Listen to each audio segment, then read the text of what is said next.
Every NFL team says the same thing when the season ends. Reset, regroup, come back stronger. Most off-seasons follow that rhythm. Players recover, coaches tweak schemes, fans debate draft picks, and by training camp the past barely matters anymore. But occasionally, an off-season doesn't feel like a reset. It feels like a test. Not a loud crisis, not a headline-grabbing collapse, just a steady series of moments that quietly determine what a team is about to become. That's the situation surrounding the Cleveland Browns right now. Individually, none of the recent developments would define a year. A roster incident here, a coaching change there, a shift in leadership structure. Teams deal with these things every season. But when they happen close together during a transition period, they stop being random. They start shaping perception inside the locker room and outside it.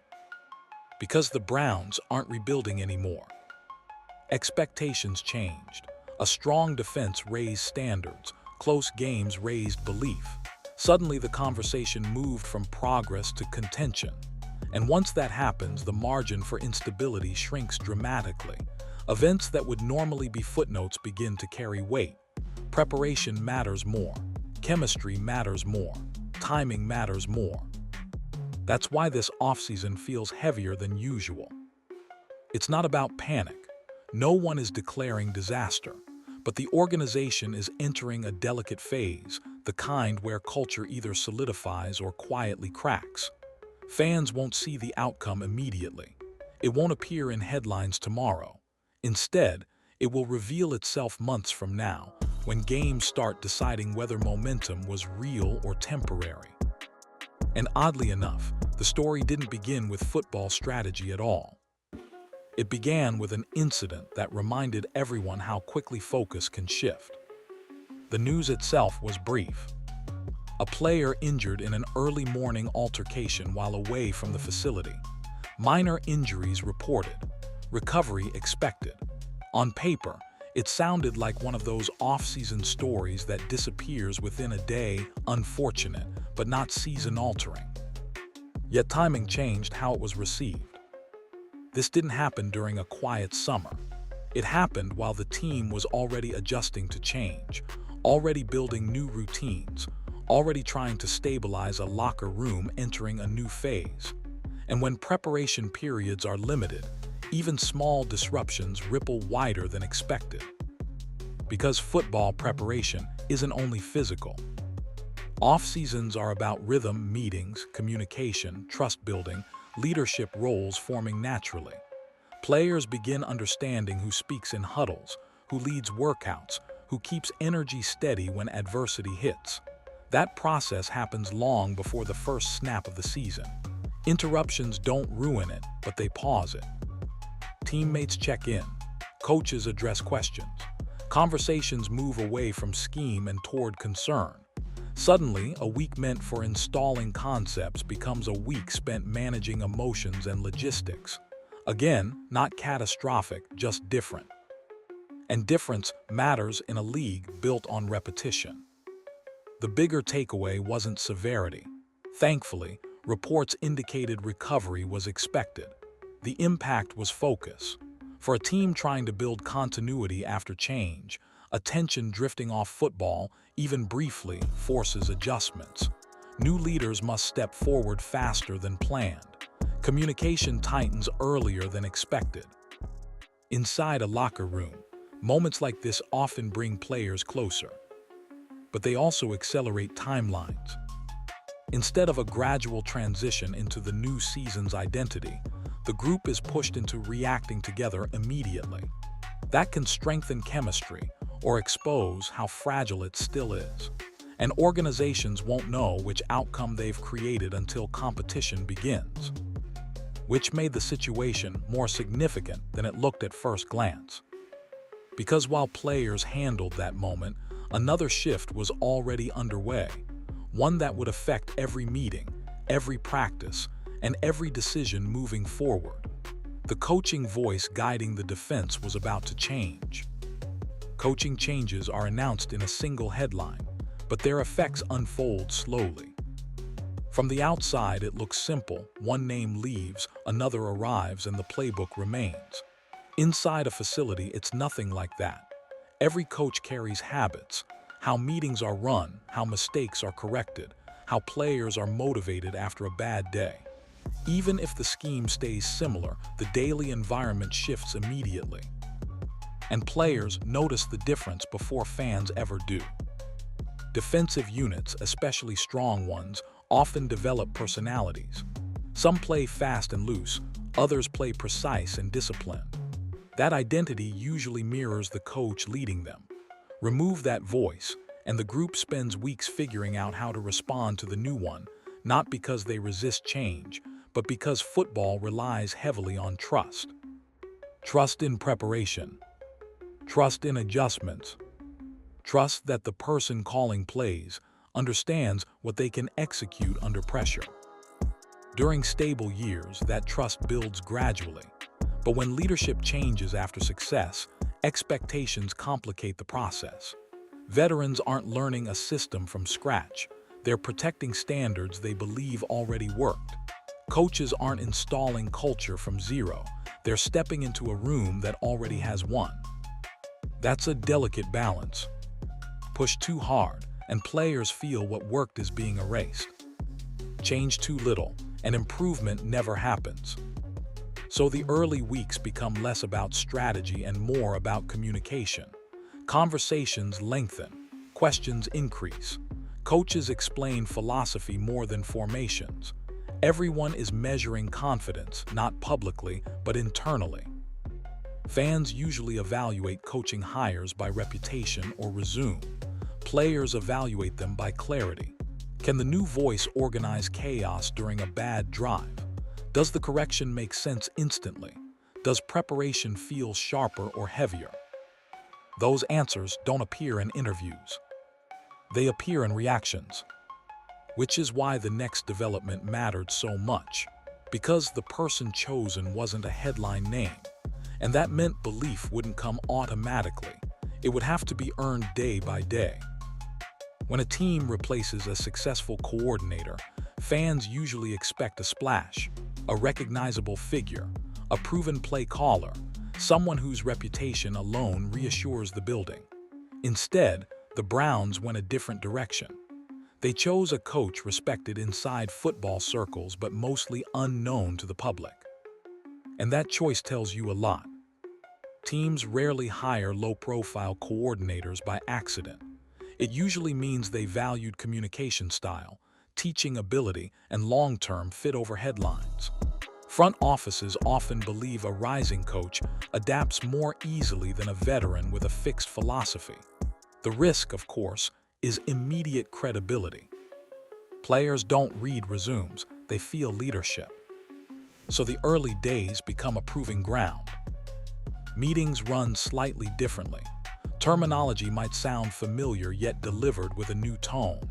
Corrections come from a voice players haven't reacted to in pressure situations before. Veterans listen carefully, not skeptically, but attentively, deciding how quickly to trust instructions when real games begin.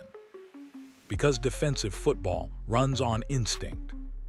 If hesitation exists, even half a second coverage breaks down. That's why leadership matters as much as scheme.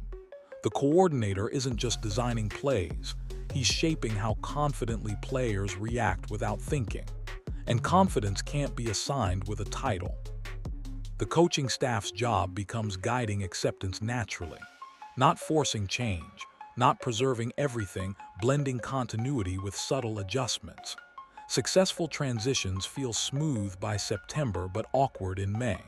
That awkward stage is unavoidable. From the outside, it looks quiet. Inside, it's the most important phase of the year. Players ask more questions. Coaches clarify expectations. Leaders begin stepping forward to echo the new voice in the locker room. Gradually, authority spreads from the office to the field if it's going to spread at all. Because eventually, every new coordinator faces the same test. Do teammates start repeating his message when he isn't in the room? And that responsibility doesn't fall on coaches alone. It falls on the veterans who define the unit's identity. In football, schemes are designed by coaches, but cultures are enforced by players. That's why the real moment of transition never happens during a press conference or the first team meeting. It happens when veteran leaders start echoing the new voice. Once that begins, a coordinator truly takes over the defense. Until then, he's still auditioning, even if nobody says it out loud. For the Browns, this part matters more than the hire itself. A defense that recently performed at a high level doesn't see itself as rebuilding. The players believe they already know what winning football feels like. They've built habits, expectations, even an attitude toward opponents. And when a new coordinator walks into that environment, the challenge isn't teaching effort. It's convincing experienced players that his details will help them stay elite. Veterans listen differently than rookies. Younger players absorb information. Older players compare it. They remember what worked on third downs. They remember how adjustments were communicated late in games. If the new instructions align with that experience, acceptance spreads quickly. If they don't, hesitation creeps in, not rebellion, just uncertainty. And uncertainty in a defense shows up immediately when the ball is snapped. This is where leadership inside the locker room becomes crucial. Star defenders and captains act as translators between coaching staff and roster. They test the ideas in practice tempo, repeat the messaging in workouts, and set the emotional tone when mistakes happen. When veterans buy in, everyone else follows naturally. When they remain cautious, the entire unit feels it. And belief can't be forced. Coaches can design meetings and drills, but only players determine the daily energy level. A respected veteran reinforcing a message carries more weight than a whiteboard explanation ever could. That's why teams often say leadership continuity matters more than scheme continuity, because players trust people before concepts.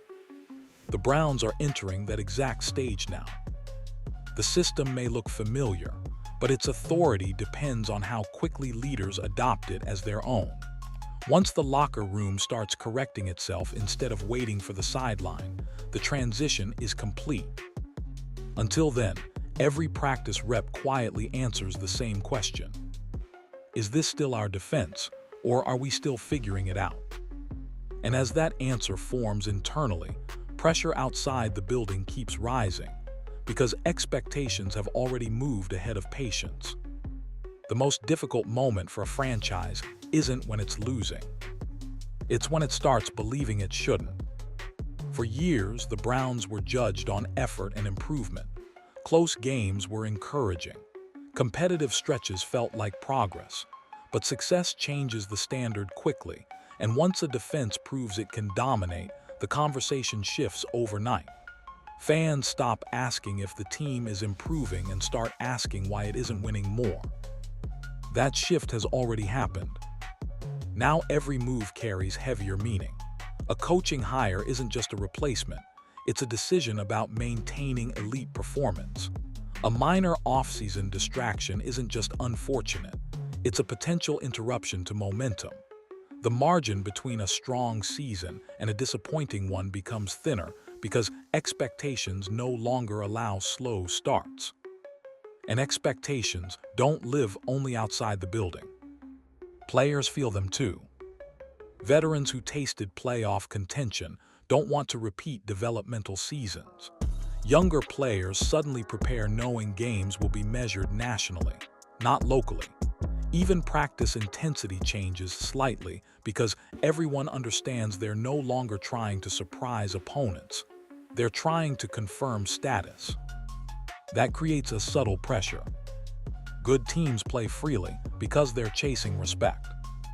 Proven teams play carefully because they're protecting it. The Browns are crossing that line right now. Last season's defensive success built credibility, but credibility demands consistency. A few miscommunications early in the year won't be viewed as growth anymore. They'll be viewed as regression. That difference affects confidence before the first kickoff. which is why this offseason matters so much. Individually, none of the developments guarantee success or failure, but collectively, they shape preparation speed. Teams expecting contention can't afford long adjustment periods. They need cohesion early, clarity early, leadership early. Otherwise, September becomes a recovery period instead of a launch point. And the NFL rarely forgives slow starts. Because while teams are still figuring themselves out, opponents are already chasing standings. Momentum forms quickly, and once it forms, it dictates how every following week feels, urgent or comfortable. That's why the organization's current challenge isn't dramatic, it's precise. They don't need to build identity. They need to preserve it while evolving at the same time. And in this league, timing determines whether that balance feels natural or rushed beyond control. Every roster in the NFL has talent. The difference between playoff teams and frustrated teams usually isn't ability, it's synchronization. When preparation, communication, and confidence peak at the same moment, teams look unstoppable. When they peak weeks apart, even strong rosters stumble through games they should control. That's why off-season timing is so important. Installations happen in phases. First comes terminology, then adjustments, then situational reactions. Coaches don't just want players to know assignments, they want players reacting instinctively. The earlier that instinct forms, the smoother September becomes. If it forms late, October turns into catch-up. Right now, Cleveland is navigating multiple timelines at once. New leadership is establishing authority. Veterans are reinforcing habits. Players are regaining focus after distractions. None of these processes are alarming individually, but they all compete for attention, and attention is limited during preparation periods. This is where contenders separate themselves. Stable teams enter camp refining details. Transitional teams enter camp clarifying basics. The difference looks small in practice but massive in games. A half-second hesitation on a coverage check leads to a long completion. A delayed adjustment turns third and long into a first down. Fans see execution mistakes, coaches see preparation timing. And early season results often reflect which phase a team was in when games started. A cohesive unit plays fast immediately. An adjusting unit improves weekly, but drops early opportunities. That's why organizations quietly emphasize rhythm more than hype. They want meetings consistent, messaging clear, and leadership unified before pressure arrives. Once the season begins, schedules shrink and corrections become shorter. There's less time to teach and more need to react. For Cleveland, the coming weeks determine which version appears. If communication settles quickly, the defense will resemble last year's confidence from day one. If alignment takes longer, performance may still arrive, just later than expectations allow. And in a competitive conference, early standings shape narratives that follow teams all season. So the story isn't about whether the roster is capable. It's about whether every moving part locks into place before the games start counting. Because once they do, perception changes fast, and seasons often take direction long before fans realize it. Some seasons determine standings. Others determine identity. The upcoming year feels closer to the second one, not because the roster suddenly changed dramatically, but because perception around the team has reached a decision point. After building credibility, a franchise either confirms it belongs among contenders or drifts back into the group still trying to prove it. And that line is thinner than people expect. If the defense opens the season sharp, the narrative becomes stability, a team strong enough to handle change and keep moving forward. Confidence builds quickly in those situations. Players trust preparation, coaches trust adjustments, and close games tend to swing in their favor because belief already exists before the fourth quarter begins. But if the start is uneven, the conversation flips. Instead of growth, People talk about what was lost. Instead of patience, every mistake feels symbolic. Not catastrophic, just persistent enough to create doubt. And doubt in the NFL spreads faster than momentum, especially when expectations were raised the year before. That's why early weeks matter so much. They won't mathematically decide the season, but they will emotionally shape it. Locker rooms respond to results. A 3-1 start creates calm even with flaws. A 1-3 start forces urgency even if improvement is coming. The same roster can feel completely different depending on how quickly cohesion appears. For Cleveland, this isn't about proving talent exists. It's about proving continuity exists. Successful franchises survive coaching changes, distractions, and pressure without dramatic swings in performance. They replace pieces while preserving standards. That's the stage the organization is trying to reach, where the system is bigger than any single departure or moment. And this season quietly tests that progress. If the team performs consistently, the past few months become a footnote, just off-season noise before a stable year. If not, those same events will be revisited as warning signs people didn't fully recognize at the time. So the coming games won't only measure wins and losses. They'll answer whether the Browns have transitioned from building something to becoming something that lasts. When fans look back on a season, they usually remember the big moments, the game-winning drive, the costly turnover, the playoff clincher or elimination. But inside organizations, the turning points rarely feel dramatic at the time. They're quieter than that. They happen months earlier. An off-season conversation that builds trust. A leadership change that either connects or doesn't. A period of distraction that a team handles smoothly or never fully recovers from. Individually, each event seems minor. Together, they create direction. That's the real story surrounding this off-season. Not chaos, not crisis, just a collection of pressure points arriving at the same moment. A team is trying to stabilize its identity. A player incident, a new coaching voice, rising expectations, and a shortened adjustment window. None guarantee success or failure, but they quietly decide how prepared a team feels when the first real adversity hits in September. Because adversity always comes. Every contender faces a bad quarter, a hostile crowd, a late deficit. In those moments, teams don't rise to their talent, they fall back on their foundation. If communication has settled, reactions are automatic. If uncertainty remains, hesitation shows up immediately. Fans see execution, players feel preparation. That's why the coming season will be judged less by highlights and more by consistency. If Cleveland handles pressure calmly, the offseason becomes proof of maturity. Evidence the organization has grown beyond being shaken by change. But if performances swing week to week, people will revisit this stretch as the period where cohesion never fully locked in. And that's the hidden reality of football seasons. They rarely collapse on Sundays alone. They form long before the opening kickoff. So the question is whether the roster is talented enough. Most teams are.